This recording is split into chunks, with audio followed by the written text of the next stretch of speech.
Before I start my talk, I don't understand Bahasa very well. I don't understand Bahasa at all. But did I hear it correctly that you read the Fatiha? And then Surah? After Fatiha, Surah? Yes?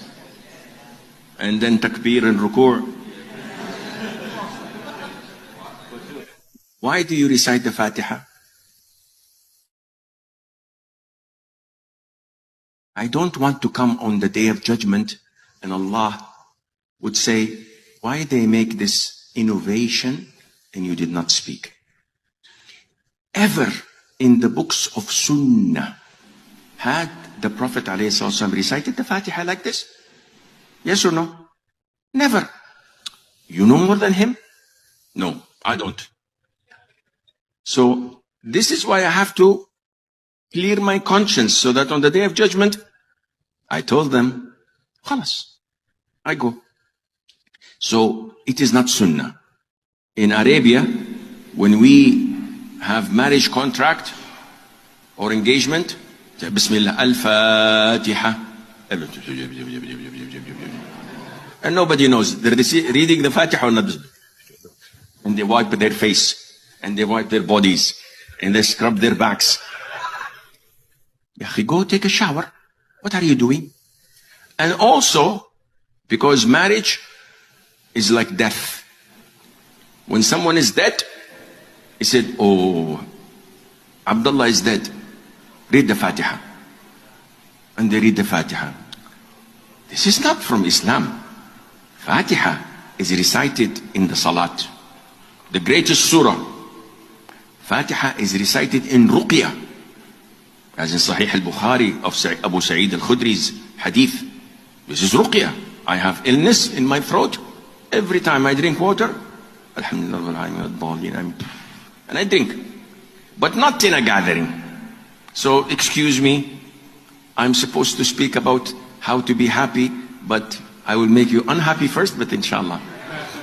Ustaz, pada banyak kesempatan atau pada pertemuan waktu membuka acara selalu hadirin dianjurkan baca Al-Fatihah.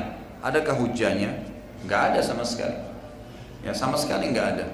Jadi Nabi SAW tidak pernah membuka atau menyampaikan wahyu mengatakan Al-Fatihah. Nggak pernah itu. Al-Fatihah surah Al-Quran, surah yang paling agung. Tapi untuk dibaca di sholat, kan gitu. Itu benar, ada referensinya, ada haditsnya, gitu kan? Untuk dibaca pada saat mengobati orang yang kena sihir, ruqyah, syariah, itu ada perintahnya. Tapi kalau Al-Fatihah dikirim untuk orang mati, dibaca pada saat pembukaan acara, butuh dalil, gitu kan? Mana dalilnya? Pernahkah Nabi SAW mengatakan Al-Fatihah kepada ahli Badr? Ada riwayatnya nggak? Nggak pernah. Lalu kenapa harus kita baca, gitu kan? Sama di awal pertemuan. Tapi yang ada hadisnya adalah kata Nabi SAW, semua kullu zi amrin la yubda'u bismillahi fahuwa akhta'. Dalam riwayat dikatakan kullu amrin zi balin la yubda' bismillahi wassalatu alayya fahuwa akhta'. Kan gitu. Atau kama kala Nabi SAW. Jadi ada hadis dua. Yang pertama, semua perkara yang dimulai pertemuan, ya kan gitu, apa saja yang tidak dimulai dengan nama Allah, maka akan akhta', hilang berkahnya. Dan semua perkara dalam riwayat lain yang tidak dimulai dengan nama Allah dan membaca salawat kepadaku, maka akan hilang berkahnya. Itu ada riwayatnya. Tapi kalau membaca Al-Fatihah tidak ada. Itu tidak ada sama sekali. Makanya di sini bukan berarti sekali lagi kita menghinakan Al-Quran ya, atau menjatuhkan. Sering ada orang salah paham gitu. Oh berarti Ustaz ini larang baca Al-Fatihah. Bukan larang. Tempatkan pada tempatnya. Baca di sholat, kan gitu. Baca pada saat ruqyah, itu yang ada. Tapi kalau yang lainnya memang tidak pernah. Bahkan habis sholat 5 waktu pun tidak ada perintah untuk membaca. Tidak masuk dalam zikir sholat itu baca Al-Fatihah. Yang ada baca ayat kursi, Al-Ikhlas, Al-Falaq, An-Nas. Jadi tempatkan itu pada tempatnya semua. Jadi benar gitu. Banyak saudara kita memulai acara dengan membaca apa? Al-Fatihah. Atau menutup acara dengan membaca Al-Fatihah. Bahkan ini dinyatakan secara jelas di dalam madhab Syafi'i. Seperti Imam As-San'ani di dalam kitab Subulus Salam ketika bicara tentang janazah, Beliau sangat tegas mengatakan di sana bahwa di masyarakat saya muncul sebuah fenomena, kata beliau, yaitu memulai doa dengan membaca Al-Fatihah atau mengakhiri doa dengan Al-Fatihah. Sepertinya mereka ini lagi mengirim surat khusus sama Allah kayaknya, kata beliau.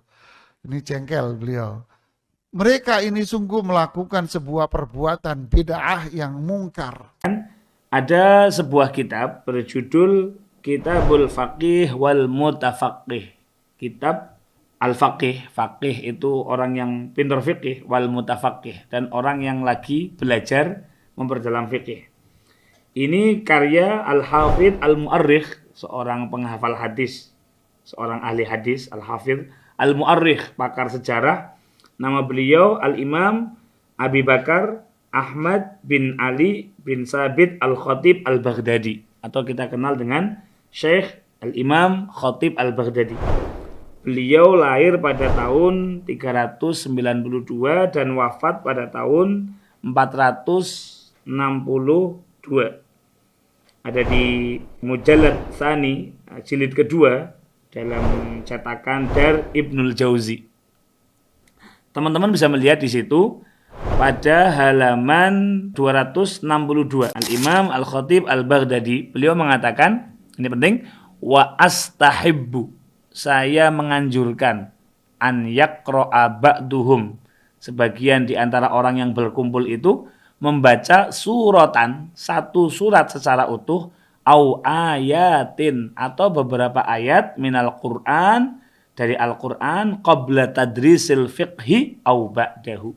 Lihat, beliau menganjurkan, yastahib, itu sangat menganjurkan ya, untuk membaca satu surat secara utuh atau beberapa ayat dari Al-Qur'an sebelum atau sesudah belajar, begitu.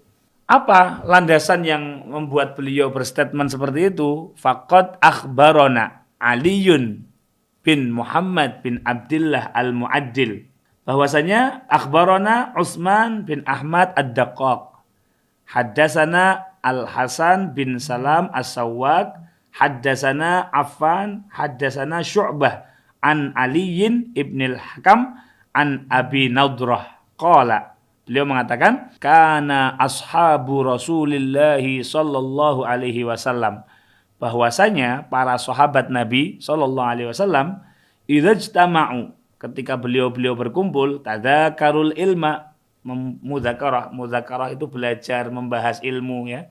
Gimana? Wa qara'u suratan.